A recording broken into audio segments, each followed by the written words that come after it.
नमस्कार, मैं हूं आपके साथ आयुषी ओझा। सुपरफास्ट सेंचुरी में आपका स्वागत है। बुलेटिन की शुरुआत करते हैं। जनसंख्या नियंत्रण कानून पर देश भर में राजनीति तेज है। वहीं विपक्षी दल कांग्रेस के राज्यसभा सांसद विवेक तनखा ने इसका समर्थन कर दिया है। ट्वीट कर कहा, जनसंख्या नियंत्रण का मैं समर्थक हूं, ये देश हित में है, लेकिन मैं कानून के राजनीतिकरण का विरोधी हूं। संजय गांधी भी इस देश हित में इसी दिशा में काम कर रहे थे, लेकिन उन्होंने सही बात गलत समय पर कह दी। इमरजेंसी के दौरान देश कई साल पीछे पिछड़ गया। उन्होंने लिखा कि बीजेपी से आग्रह है कि इस राष्ट्रीय मिशन को पार्टी के वोट इशू के ऊपर रखें, वरना फिर से पिछड़ जाएगा। तो जनसंख्या नियंत्रण कानून पर देश भर में राजनीति अब तेज हो गई है। विपक्षी दल कांग्रेस के राज्यसभा सांसद विवेक तनखा ने इसका समर्थन कर दिया है। जहां एक तरफ कांग्रेस लगातार जनसंख्या नियंत्रण कानून का विरोध कर रही थी, वहीं उन्हीं के राज्यसभा सांसद विवेक तनखा ने इसका समर्थन कर दिया है। ट्वीट कर उन्होंने कहा, जनसंख्या नियंत्रण का मैं समर्थक हूं, ये देश हित में है, लेकिन मैं राजनीतिकरण का विरोधी हूं। संजय गांधी भी देश हित में इसी दिशा में काम कर रहे थे, लेकिन उन्हें सही बात गलत समय पर कह दी थी। इमरजेंसी के दौरान देश को कई साल पिछड़ गए।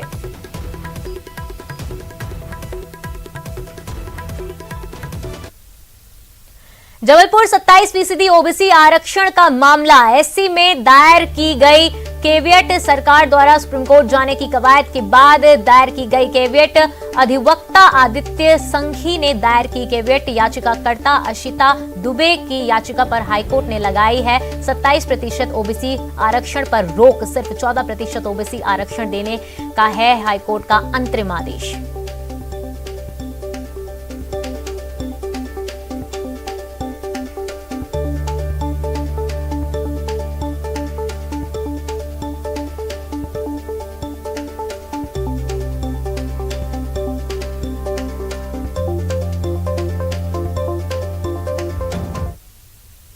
राजधानी भोपाल में नवनिर्मित डॉक्टर कैलाश नाथ काटजू शासकीय सिविल हॉस्पिटल के फीवर क्लिनिक पर श्रेय लेने की राजनीति गर्मा गई है। दो पूर्व मंत्री पीसी शर्मा और उमाशंकर गुप्ता आमने सामने आ गए हैं। पीसी शर्मा ने आरोप लगाया है कि उमाशंकर गुप्ता ने पहले से चल रहे फीवर क्लिनिक का उद्घाटन कर दिया।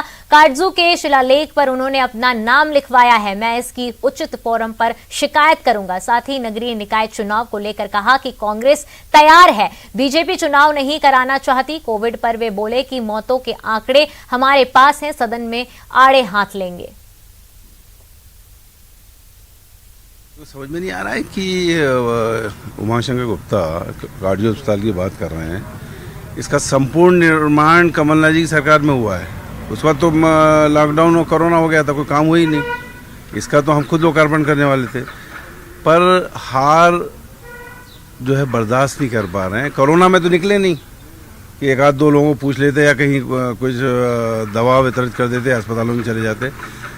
वो अस्पताल जिसका उद्घाटन मुख्यमंत्री शिवराज सिंह चौहान, हेल्थ मिनिस्टर, सांसद, विधायक सब ने कर दिया है, उसमें वो फीवर क्लिनिक पहले से चल रहा था, उसका उद्घाटन करने जा रहे हैं। डॉक्टर से हमने पूछा, बोल नहीं, वो अवलोकन की बात की थी, अवलोकन आ रहे हैं, उद्घाटन तो सब हो ही चुका है। तो ये मुख्यमंत्री का भी अपमान है, मंत्रियों का भी अपमान है, सांसद विधायक सबका अपमान है। और राजनीति में इतना पगलाना अभी 2.5 साल में ये हुआ है, जब 5 साल होंगे तो पता नहीं कहाँ। यहाँ भोपाल में तो ऐसी चीज़ों का इलाज होता नहीं है, कहीं और जाना पड़ेगा इलाज के लिए।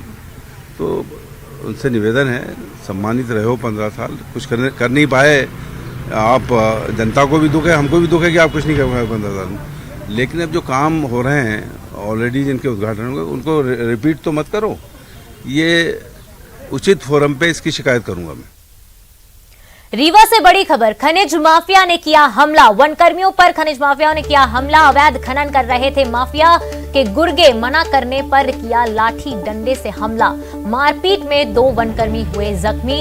वन कर्मियों को माफिया ने दी धमकी और लौर थाना के सीतापुर की यह घटना बताई जा रही है।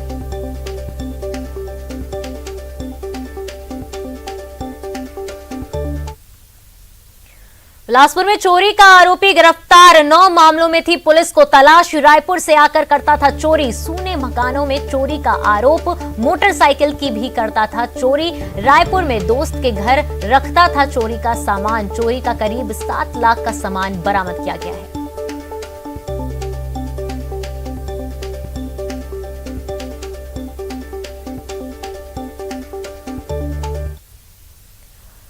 नगर पालिका के सहायक इंजीनियर पर लोकायुक्त ने कसा शिकंजा। शुरुआती जांच में इंदौर से अब तक मिला 44 तोला सोना, 2 किलो चांदी समेत कई संपत्तियां मिली। वहीं की बेनामी संपत्ति का भी हुआ खुलासा। 2019 से निरस्त लोकायुक्त को मिल रही थी शिकायत सही साबित होने के बाद लोकायुक्त के दल ने आज इंदौर और धार में कार्रवाई की।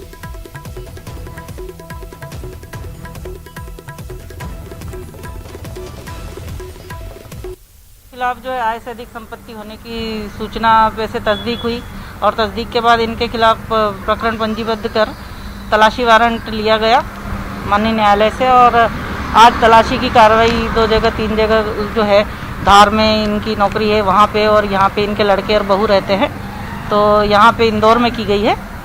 तो यहाँ पर अभी तलाशी के दौरान पहले एक 1.25 किलो चांदी मिली थी, फिर उसके बाद अभी और सर्चिंग हुई, तो अभी की स्थिति में करीब 2.25 किलो चांदी और आधा किलो के करीब सोना मिल चुका है।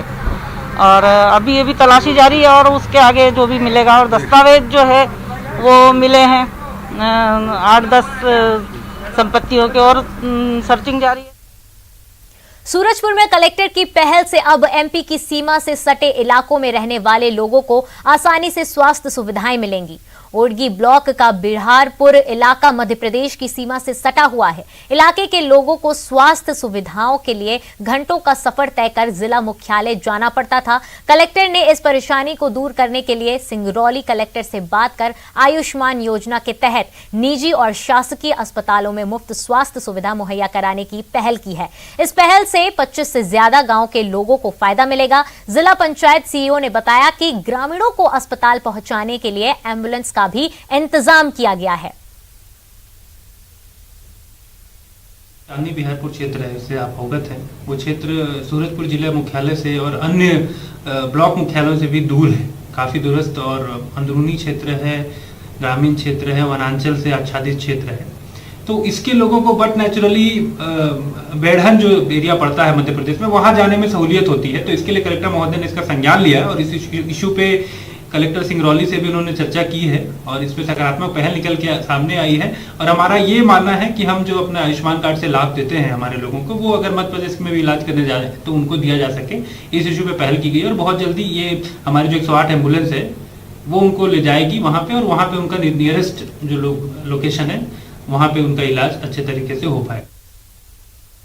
कोरबा में वर्ल्ड स्नेक डे के मौके पर स्नेक रेस्क्यू टीम ने सांप के आधा दर्जन बच्चों को जंगल में छोड़ा। इस दौरान डीएफओ भी मौजूद रहे। सांप को लेकर कलेक्ट्रेट सभागार में अवेयरनेस प्रोग्राम का भी आयोजन किया गया, जिसमें कलेक्ट्रेट एसपी सहित कई अधिकारी मौजूद रहे।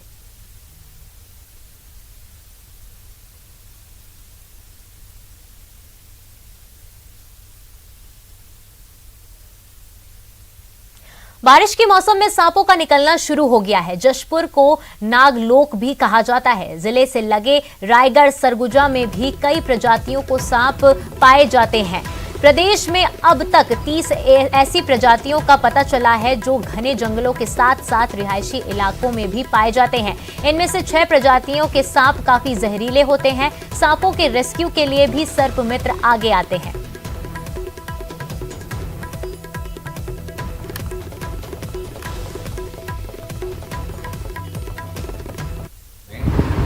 लगभग 30 प्रकार की प्रजातियां अभी तक हमको जानकारी में आई है। बाकी किसी एरिया में और भी कुछ अगर आते होंगे तो धीरे धीरे जानकारी हमको मिलते जाएगी। तो ये 30 किस्म के सांपों में से लगभग 6 प्रजातियां ऐसी हैं जो जहरीली हैं। बाकी सारे जो सांप हैं वो बिना जहर वाले हैं, और लोगों को जानकारी नहीं होने की वजह से कई लोग डर की वजह से उनको हार्ट फेल हो जाता है और वो ख़त्म हो जाते हैं। जिनके संयोजन में हमारी पूरी टीम काम करती है और हमने विगत 5 वर्षों में लगभग 20,000 से अधिक सांपों का सफल रेस्क्यू किया है और उन्हें सुरक्षित स्थान पर छोड़ा है। राज्य में कानून व्यवस्था की जिम्मेदारी सीधे तौर पर पुलिस के कंधों पर होती है, जिसमें कोताही बरतने पर अक्सर पूरा महकमा सवालों के घेरे में आ जाता है। लेकिन मध्य प्रदेश के गुना में जो काम पुलिस कर रही है, उस पर यकीन मानिए आपको फक्र होगा। आप पुलिस वालों से सल्यूट करेंगे, आप कहेंगे हमें गर्व है आपने इन मित्रों पर।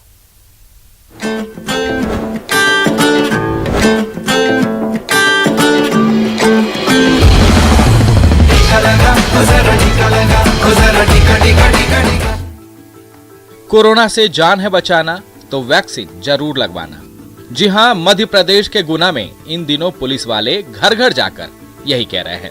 गुना में वैक्सीनेशन के लिए लोगों को जागरूक करने का ये पुलिस का अनोखा अंदाज लोगों को खूब भा रहा है। गुना जिले के हर थाने और चौकी के पुलिस जवान आपको इन दिनों गांव-गांव जाकर लोगों को जागरूक करते ही दिखेंगे। इतना ही नहीं, वो वैक्सीन को लेकर लोगों में फैली भ्रांतियों को भी दूर कर रहे हैं और उन्हें टीके का फायदा भी बता रहे हैं, जिसका असर है कि पिछले 20 दिनों की मुहिम के दौरान ही अब तक तकरीबन 10,000 लोगों का टीकाकरण किया जा चुका है।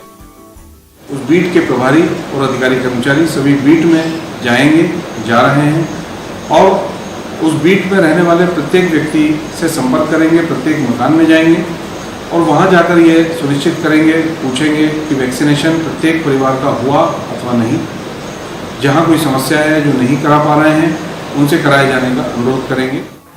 कानून व्यवस्था संभालने के साथ साथ अतिरिक्त जवाबदेही निभाना इतना आसान भी नहीं है, लेकिन गुना पुलिस कप्तान का सपोर्ट, लोगों से मिलता प्यार पुलिस कर्मियों के लिए प्रेरणा स्रोत बन गया, जिसके दम पर गुना पुलिस का पूरा महकमा पिछले 20 दिनों से लगातार लोगों को जागरूक करने में जुटा है। इस नेक पहल में क्या जवान और क्या अधिकारी, पूरा महकमा एक साथ कदम से कदम मिलाकर चल रहा है। जिले के बमोरी म्याना शहर कोतवाली इलाके में तो पुलिस के जागरूकता अभियान का असर इतना व्यापक है कि यहाँ के 80% से अधिक लोगों का टीकाकरण किया जा चुका है। अब गुना पुलिस की कोशिश वैक्सीन के दूसरे डोज के लिए लोगों को तैयार करने का है। सभी पुलिस अधिकारी कर्मचारी, कांस्टेबल से लेके और पुलिस अधीक्षक तक सभी इस दिशा में प्रयासरत हैं। सभी अपने अपने स्तर पर कार्य कर रहे हैं। आम जनता से अनुरोध है कि वे पुलिस के इस कार्य में सहयोग प्रदान करें और सभी आगे बढ़ चढ़कर वैक्सीनेशन कराएं।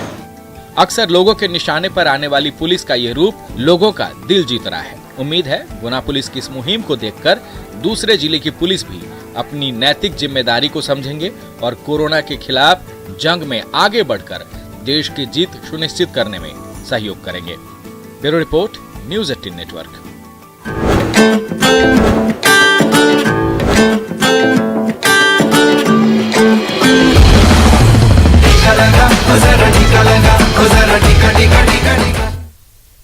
कोविड-19 के खिलाफ सुरक्षा कवच यानी टीका न लगवाना बेहद ही खतरनाक साबित हो सकता है। ऐसे कई लोग हैं जिन्होंने अपनों को खो दिया और अब जाकर उन्हें यह एहसास हुआ है कि कोविड-19 टीकाकरण को लेकर नेटवर्क 18 और फेडरल बैंक की जागरूकता मुहिम संजीवनी खुराक जिंदगी के तहत हमने कर्नाटक में दक्षिण कन्नड़ क्षेत्र के दूर दराज के गांवों का जायजा लिया और ऐसे ही एक परिवार से मिले। आइए देखते हैं ये report.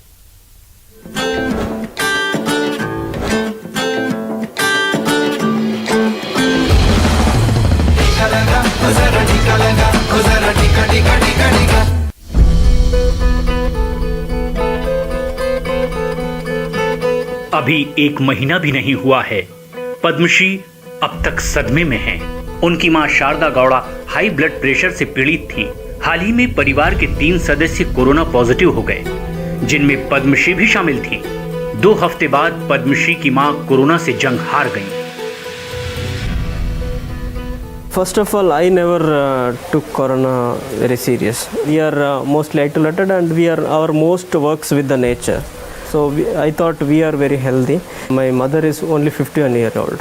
So I never thought it can come her and it can kill her.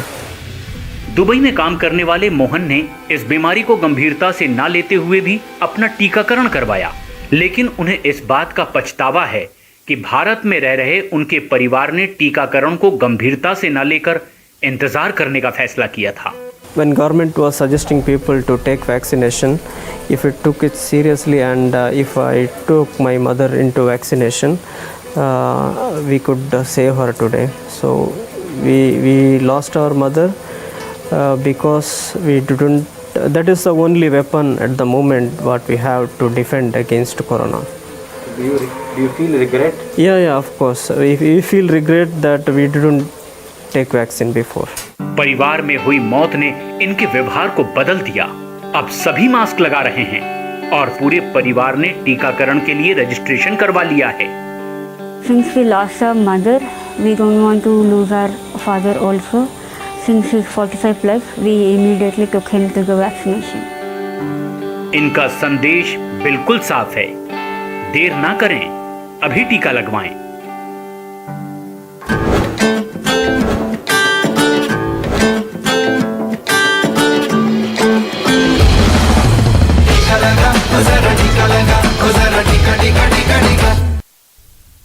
Network 18 यह सुनिश्चित करना चाहता है कि हर भारतीय को कोविड-19 टीकाकरण मिले। टीकाकरण जागरूकता बढ़ाने के लिए नेटवर्क 18 और फेडरल बैंक की पहल संजीवनी एश्योर्ड ऑफ लाइफ को सपोर्ट करें। Health expert Apollo 24/7।